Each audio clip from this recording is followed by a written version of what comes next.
aujourd'hui je vais vous présenter ma commande de chez Coro que j'ai reçue. Alors vous savez, maintenant ça fait quelques temps que je fais mes commandes de produits chez Coro et j'en suis vraiment très contente. Là je vais vous montrer un petit peu voilà l'assortiment de ce que j'ai pris cette fois-ci. Coro, si vous ne connaissez pas, c'est une boutique en ligne où vous pouvez commander des produits. Alors vous pouvez commander à l'unité, vous pouvez commander aussi en gros format, donc c'est vraiment très pratique quand vous avez un produit qui est lourd, vous n'avez pas envie voilà, de vous trimballer un lourd produit. Vous pouvez vous le faire directement livrer à la maison, c'est vraiment très pratique. Par exemple pour le riz, voilà, en général le riz c'est vrai que je le prends là, bon là j'en avais toujours, j'en ai pas pris, mais c'est vrai que du coup en le prenant en gros conditionnement c'est quand même bien pratique.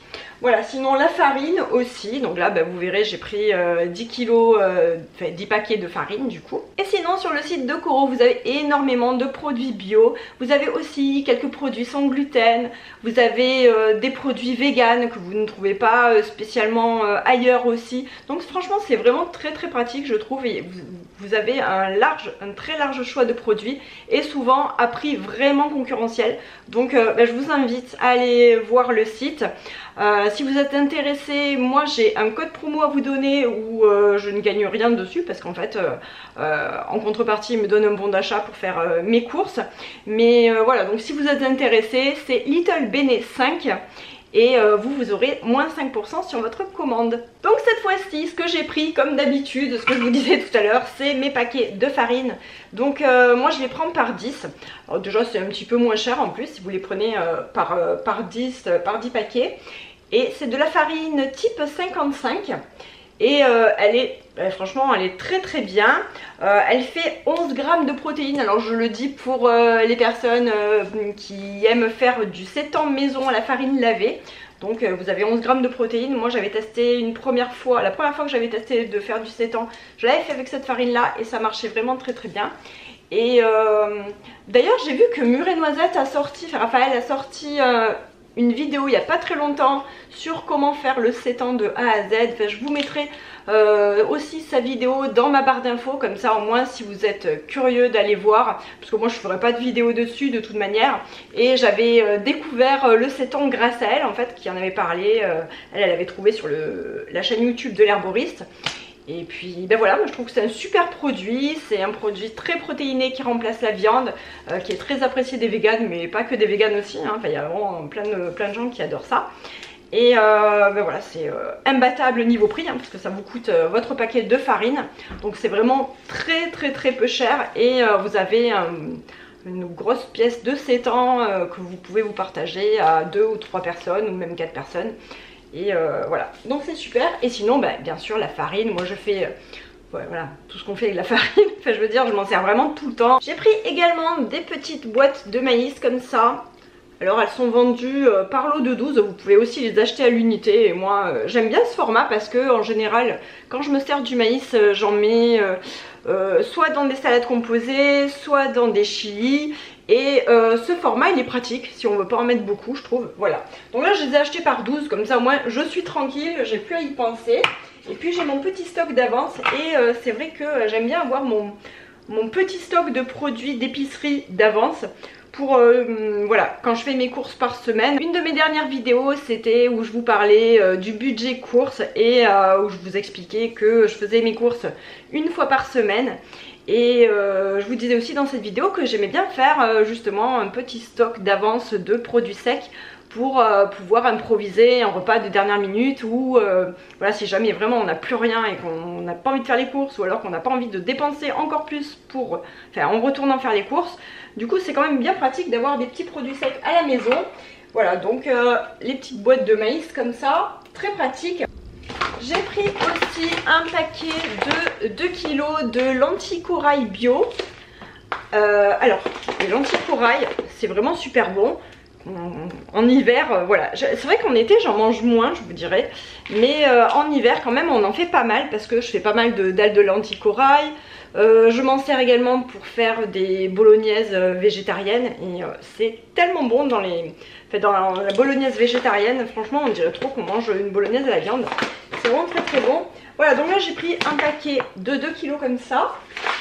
J'ai pris aussi un gros paquet de 2,5 kg de flocons d'avoine. Là je suis trop contente parce que j'en avais quasi plus. j'en avais quasi plus et ce paquet ça me dure quand même assez longtemps. Et cette fois-ci, pour changer et pour tester, j'ai pris des petits flocons. Parce que chez Coro, j'avais déjà testé les gros flocons.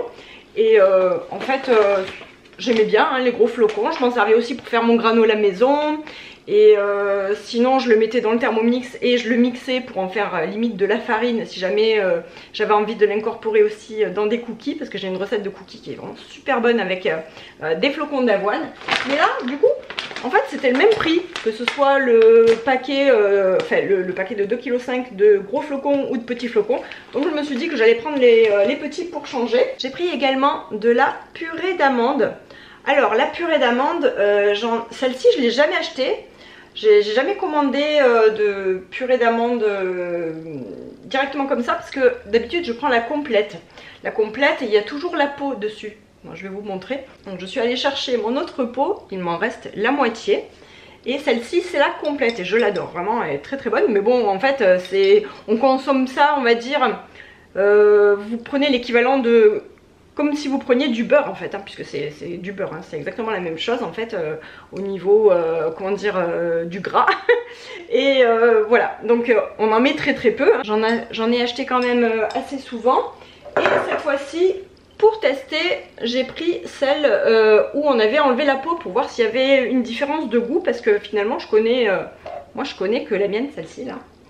Voilà, donc ben, je vous dirai celle-ci si elle est bonne ou pas. Et au niveau du tarif, c'est vraiment bien moins cher chez Coro que de l'acheter en grande surface. À chaque fois que je vais en grande surface, bon moi... La grande surface qui est près de chez moi c'est Carrefour. Je ne connais pas, enfin je vais pas ailleurs du coup. Mais c'est vrai que tous les beurres d'amande, les crèmes d'amande, tout ça là, c'est vraiment très très cher.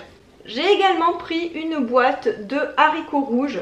Voilà, donc avant c'est vrai que le packaging chez Coro il a changé. Avant c'était dans un bocal en verre, maintenant ils les ont mis dans une conserve. Bon c'est peut-être pas plus mal, hein, ça va peut-être mieux se protéger aussi. Vu que c'est à l'abri aussi de la lumière. Mais voilà, ça dans les chilis, je m'en sers aussi tout le temps, toute l'année, que ce soit en hiver ou en été, j'adore ça. Des chilis, on en fait quand même assez souvent quand je fais des wraps. Puis les haricots rouges, hein, les légumineuses, c'est vraiment très très bon pour la santé. Et en parlant de légumineuses, j'ai pris aussi des boîtes de conserve de pois chiches. Alors je sais que c'est mieux d'avoir des pois chiches secs et que voilà, on les fait tremper la veille, etc. Mais c'est quand même ultra pratique d'avoir des boîtes de pois chiches comme ça. Alors moi je les ai achetées par lot, 8, 9, 10, 11, 12. Voilà, donc je les ai pris par 12. Donc j'ai 12 boîtes comme ça. Et que ce soit pour manger directement en salade, voilà, j'ouvre une boîte. Alors moi je fais toujours par contre cuire à nouveau, donc je mets le jus aussi de la boîte dans ma casserole avec les pois chiches. Je mélange tout, je fais cuire pendant à peu près une dizaine de minutes parce que j'aime bien quand les pois chiches sont bien moelleux. J'aime pas quand c'est un peu trop, comment dire, un peu trop al dente, voilà. Je préfère quand c'est un peu moelleux. Donc ensuite j'égoutte et juste en salade avec un filet d'huile d'olive, du vinaigre, du sel, du poivre. Moi c'est parfait quoi, ça me fait un repas pour midi, c'est vraiment super bon. Bien sûr on va pas manger que ça, mais vraiment en salade c'est trop bon. Et sinon en faisant du houmous aussi c'est vraiment délicieux. Là j'en ai fait il n'y a pas très longtemps et d'ailleurs j'en avais fait une grosse quantité que j'ai congelée. Que j'ai au congélateur. Voilà, donc tout ça pour dire que les pois chiches c'est vraiment très pratique. On peut même les glisser dans un plat quand on fait un plat complet en sauce, on en met un peu à l'intérieur aussi. Voilà, ça fait un aliment supplémentaire et ça donne encore pas mal de protéines aussi. Et surtout, c'est délicieux. J'ai pris également 1 kg, alors, marqué là, 1 kg d'amandes comme ça effilées. Et donc moi j'aime bien faire mon granola maison de temps en temps, même si j'aime bien ceux du commerce aussi, mais j'aime bien faire mon granola maison et j'aime bien mettre des amandes dedans. Alors c'est vrai que j'aime bien aussi mettre des amandes entières, mais ouais, je perds un peu de temps à les concasser, etc. Bon ben voilà, tout est une question d'organisation. Là je me suis dit je vais acheter directement des amandes effilées, ce sera vraiment très pratique. Et puis comme ça ce sera nickel. Même aussi pour mettre par dessus des brioches, vous savez, moi j'aime bien aussi en mettre quand je fais mes brioches de temps en temps. Donc celle que je vous avais montré en vidéo, je l'ai fait nature, mais après à la maison j'aime bien les customiser un petit peu. Parfois je rajoute du chocolat ou justement un petit peu d'amandes effilées sur le dessus, et quand on les fait cuire, ça donne une petite touche craquante et c'est très bon. Alors j'ai pris un produit que je prends pas d'habitude, c'est la première fois, je vais vous montrer. Ce sont des pépites de fèves de cacao bio. Voilà, je connaissais pas du tout ce produit. Et en fait, en fouillant sur le site de Coro, je suis tombée là-dessus. Et j'ai pas pu m'empêcher, hein. J'ai ouvert, hein, j'ai testé, j'en ai grignoté un petit peu, voilà, pour vous en parler aussi. Et c'est très bon, mais très amer. Alors si jamais vous n'aimez pas l'amertume dans le chocolat, bah, alors je vous dirais non, ne le prenez pas, parce que ce sont des pures fèves de cacao, c'est-à-dire il n'y a aucun sucre, rien n'est transformé, etc. Voilà, vous avez juste la fève de cacao comme ça. Et alors moi j'aime beaucoup vraiment l'amertume du chocolat noir, j'adore ça.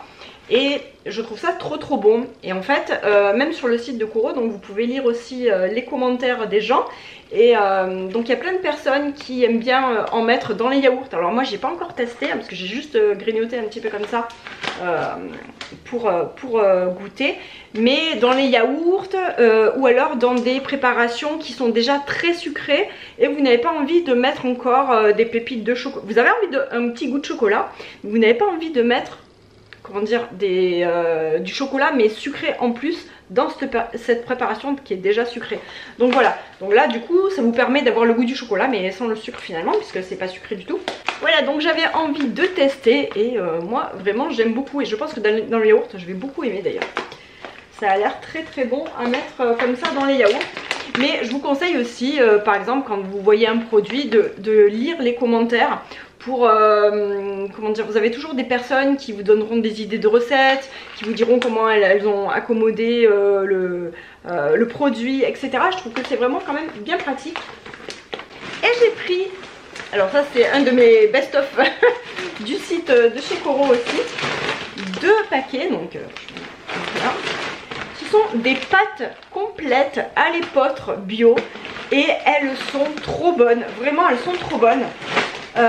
J'en fais très souvent hein, quand j'en ai, bon là j'en ai plus, mais parce que enfin, je viens juste d'en recevoir, mais j'ai fini mon autre paquet il n'y a pas très longtemps, c'était même ces jours-ci avec Adriel, on s'est fait des petites pâtes comme ça.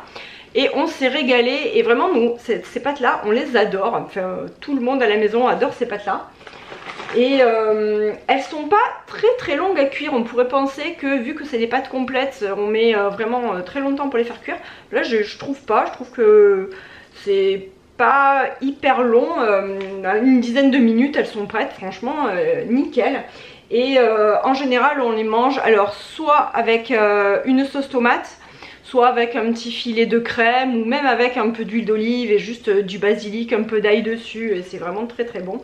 Voilà, donc ces pâtes elles sont trop bonnes. Et à l'épeautre, c'est vrai que on n'en trouve pas forcément facilement des pâtes à l'épeautre, ça change un petit peu. Et puis surtout c'est vraiment délicieux, voilà. Et voilà ce que j'ai pris chez Coro. Et donc je vous rappelle, mon code c'est LittleBene5 si jamais vous êtes intéressé pour faire votre commande. Voilà, vous aurez 5% de réduction dessus. Je vais vous montrer maintenant une petite recette ultra simple avec des tortelloni de Coro qu'on adore ici et que je commande très souvent. Je commence par faire revenir des lardons pendant que mes tortelloni cuisent dans de l'eau. Donc ils cuisent pendant environ une dizaine de minutes. Je remue bien et je rajoute quelques lamelles d'oignon rouge. Je laisse mijoter le tout quelques minutes et pendant ce temps les tortelloni achèvent de cuire.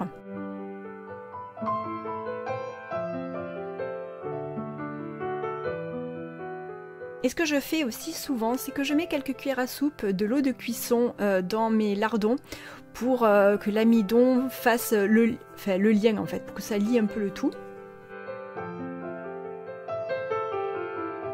Et enfin, je rajoute de la crème liquide et je mélange.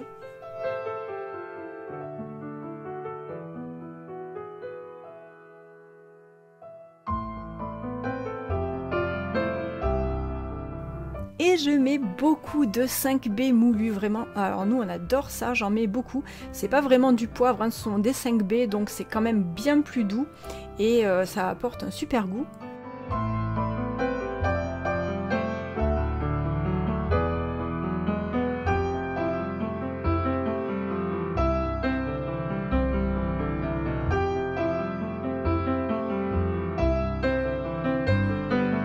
Et voilà, et avec quelques feuilles de basilic, vraiment c'est très simple et c'est un régal.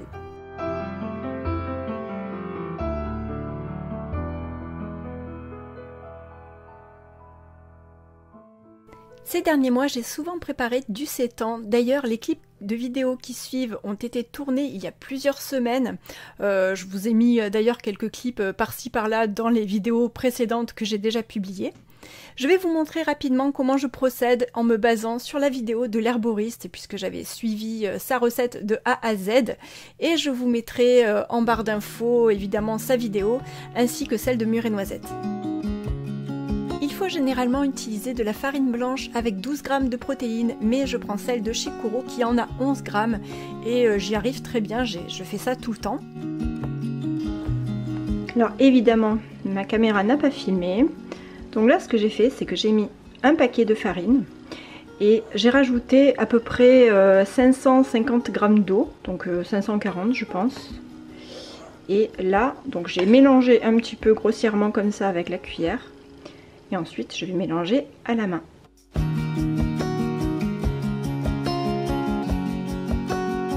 Je pétris entre 5 et 10 minutes pour que la farine et l'eau se mélangent bien et je forme une jolie boule de pâte.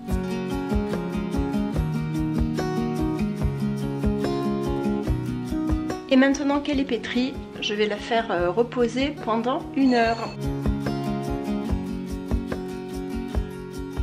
Au bout d'1 heure, la pâte est devenue très élastique avec le gluten qui s'est développé et je remplis mon saladier d'eau et je procède au lavage de la farine. Alors c'est vrai que c'est bizarre de dire ça, de dire qu'on lave la farine, mais c'est littéralement le cas et c'est un moment très agréable pour ma part. Moi j'aime beaucoup. Il faut procéder à peu près à 5 ou 6 gros lavages pour que la pâte perde toute son amidon. Et d'ailleurs on remarque clairement que la pâte elle change d'aspect au fur et à mesure des lavages.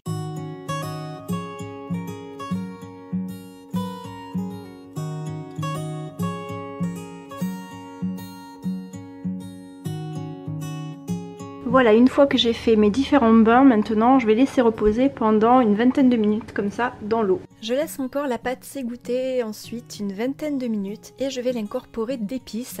Alors moi je change à chaque fois, parfois je mets juste du curry, parfois je mets rien du tout d'ailleurs. Là j'avais mis du paprika fumé, des herbes de Provence, des 5B. Voilà, on peut mettre ce qu'on veut en fait bien sûr comme à chaque fois. Je malaxe bien le tout et je vais ensuite tordre ma pâte de tous les côtés pour que la texture devienne ferme en fait et qu'elle ait au final un aspect de viande blanche. Donc je tords ma pâte tous les côtés comme je peux et ensuite je fais plein de nœuds et ça donne en fait une forme de rôti à votre sétan. Je fais ensuite griller le sétan dans de l'huile et à côté je fais chauffer un bouillon bien corsé avec un cube, un peu de sauce soja et des herbes de Provence. Je le porte à ébullition avant d'arroser mon sétan avec. Donc là il faut le laisser à petit bouillon, à feu très doux. Donc moi j'ai mis 3 sur mon feu et il faut le laisser cuire pendant 1 heure. Donc je vais peut-être même augmenter légèrement parce que voilà, il faut que ça cuise quand même un minimum. Je vais mettre 3,5. Mais l'odeur, ça sent vraiment le poulet grillé, le poulet rôti du dimanche. Ça sent hyper bon. Au bout d'1 heure, le sétan a bien gonflé et on peut soit l'effilocher, soit le couper en tranches. Bon, bien sûr avant on le fait refroidir hein. Et sinon voilà, ensuite on peut le faire griller et on peut s'en servir dans une recette. Là je viens de mettre de la sauce soja à l'intérieur de mon petit bol. Je vais presser une gousse d'ail pour la mettre à l'intérieur. Je vais mettre aussi un petit peu de miel. Alors je sais pas trop encore combien je vais en mettre. Il y a déjà une bonne cuillère à café.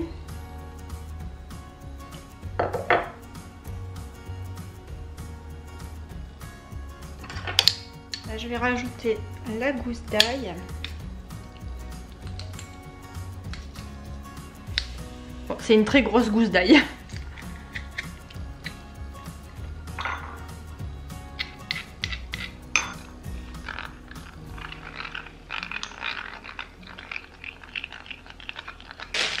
J'ai sorti mon gingembre du congélateur. Je vais en mettre un petit peu. Je vais en râper un petit peu à l'intérieur.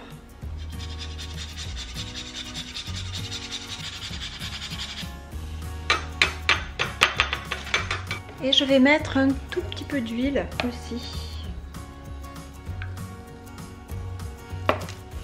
Bon, l'équivalent d'une petite cuillère à café. Donc là j'ai mon sétan et je vais mettre la marinade dessus.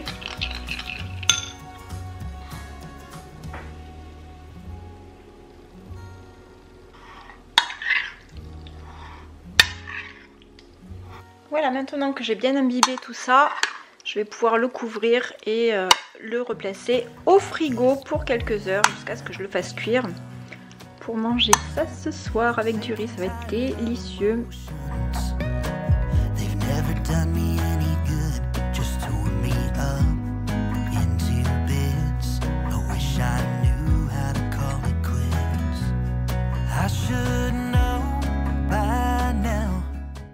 Nous avons mangé le sétan caramélisé avec du riz frit et des petits pois et on s'est régalé.